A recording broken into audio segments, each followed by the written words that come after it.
Hey, this is Jason, amateur call sign KO4DDG. Today we're going to go over MeshTastic, a more overview than I have before. Permission has been granted by Bill Catterwood, K1CT, for this Slideshow presentation that he did in California. So this is based on the California area. High level, what is MeshTastic? Using a combination of the lower chip spread spectrum waveform with mesh networking technology, MeshTastic provides infrastructure-free text, GPS tracking, and telemetry communications. Android and iOS MeshTastic apps provide a similar user experience to cell phone texting. The alarm beep on the Android is the same as an incoming cell phone text, so that's notification.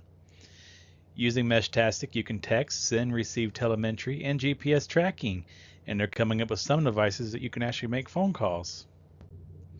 LoRa, long range, is an acronym for a proprietary chip spectrum waveform that uses phase shift in the chirp to convey information.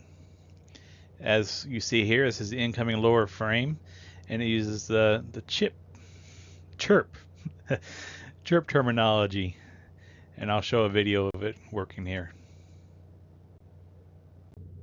It sweeps between the two like this, up and down. Now, there are two parameters that may be changed on both the rising and falling signals. These are the rate at which the sweep changes, call this the sweep rate, and the range over which the sweep could change, call this the bandwidth. There are always compromises in communications, and here there are compromises in both sweep rate and bandwidth. MeshTastic's use of LoRa. MeshTastic uses the LoRa waveform to communicate between nodes. The band use varies with the country you are in. In the United States, we use 902 to 928 MHz ISM band, shown as 915 MHz on LoRa devices. Other parts of the world uses 800 MHz and 433 MHz and other nearby frequencies. Because of this, it is important to buy a 915 MHz device rather than one of the other bands, and set it up in the United States regional mode when initially setting up the node. Let's listen to some LoRa.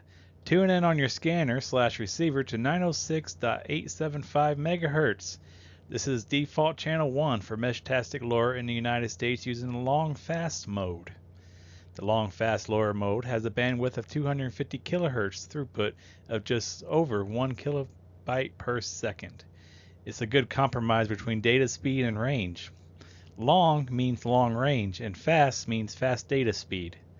Long fast LoRa mode can be decoded well below the noise floor. I've regularly seen it work at less than negative 18 dB SNR. As you know, FT8 works about negative 22. So it's comparable to that.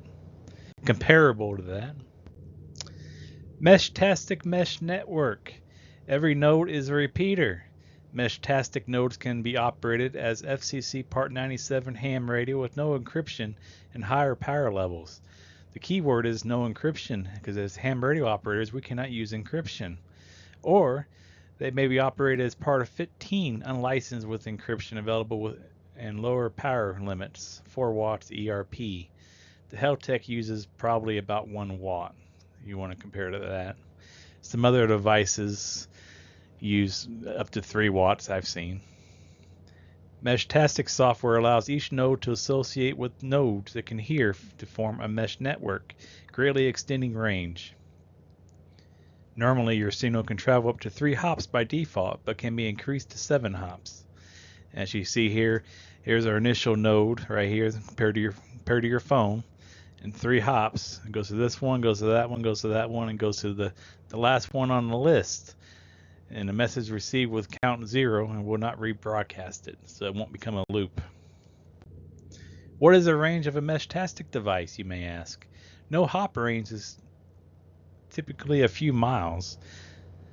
Depends greatly on line of sight, so no hop ranges if you have a 0 hop range set in your app. And it depends on line of sight, of course. Under some circumstances, I've seen out past 100 miles in the Santa Barbara, Hollywood Hills area, California. Hops, i.e. mesh networking, allows range to be multiplied by number of hops you take. There is also a method for internet tunneling MeshTastic data known as MQTT. It is often discouraged, except in use in low use areas due to potential for congestion.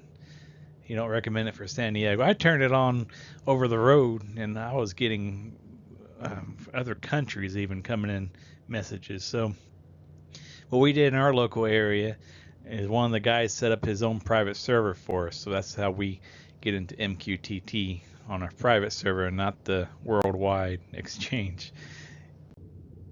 A MeshTastic use case.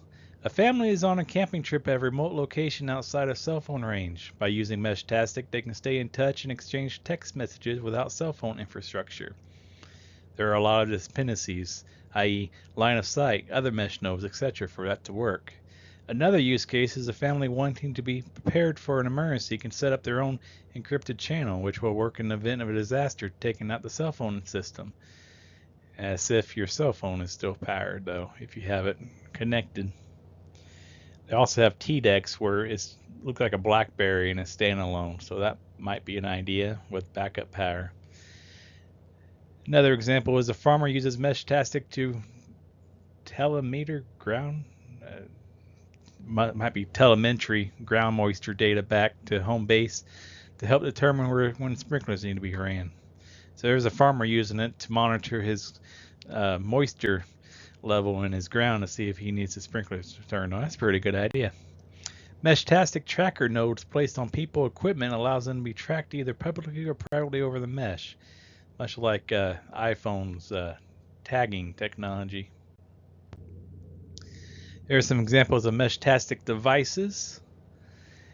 You got an unknown outdoor node there. We don't know what's in there. It might be a something or the other.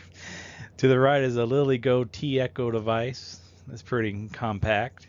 And here's what I own, a Heltec V3. That's one of the configurations without the external antenna. That's just the black antenna sticking up. All in one the enclosure so you don't break it. MeshTastic devices are derived from IoT devices or Internet of Things, which enable them to be purchased relatively cheaply. For example, similar devices are in modern house power meters, which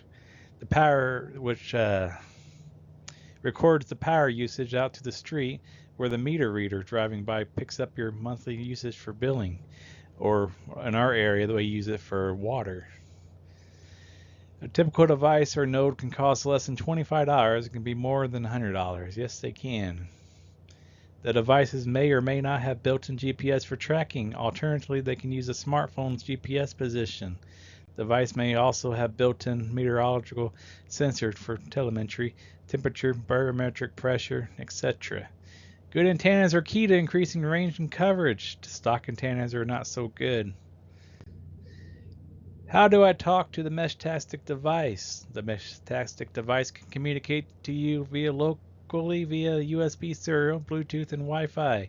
Your mileage may vary as not all devices have all these options.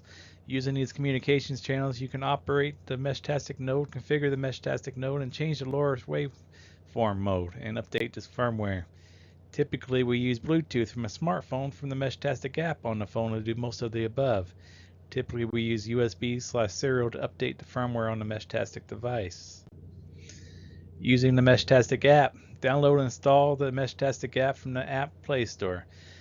When you turn on your MeshTastic device, be sure antenna is plugged in. Without an antenna, the LoRa chip may release smoke, and that's not good.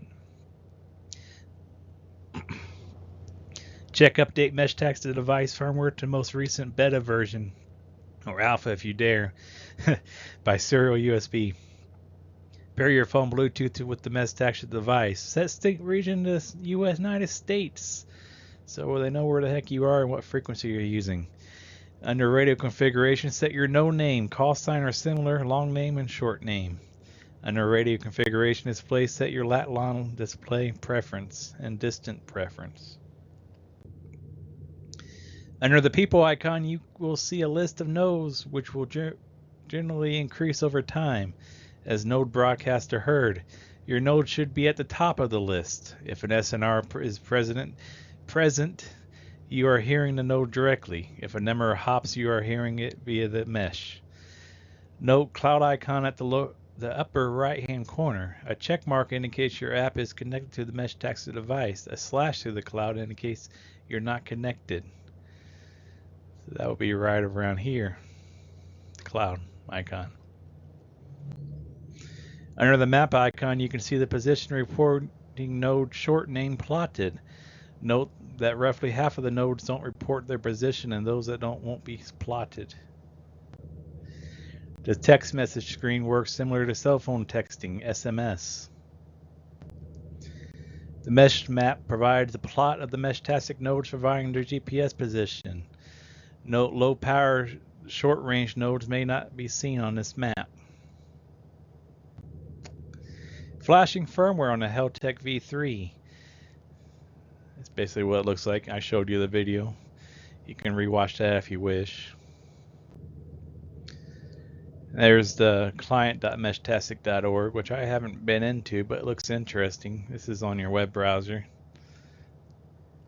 Looks like similar to what the application on your phone can do. Parting shot. Software is less than mature, unstable on some platforms, which I have not seen yet. It all works great. This was done in 2024, late in the year. As MeshTastic becomes more popular, how long will long fast with 1 kilobyte per second be significant to handle the load, or will mesh degradation occur? It's fun to collect and experiment with MeshTastic. Once you buy one node, you're going to buy another and another and another, and pretty soon you're going to have one high on the pole. But I recommend leaving only the minimum number of nodes on the air to reduce congestion. There is significant MeshTastic activity in Hawaii. Who will be the first to make contact with KH6 land using MeshTastic at 2,000 plus miles? Probably with an airplane. We've been seeing a lot of air traffic, people flying with MeshTastic devices 35,000 feet above the air and making contacts as they travel. So it does work on line of sight pretty well. Any of you questions, put it in the comments and I'll try my best to answer it. This is Jason, KO4DDG, bearing y'all 7-3. Catch you later.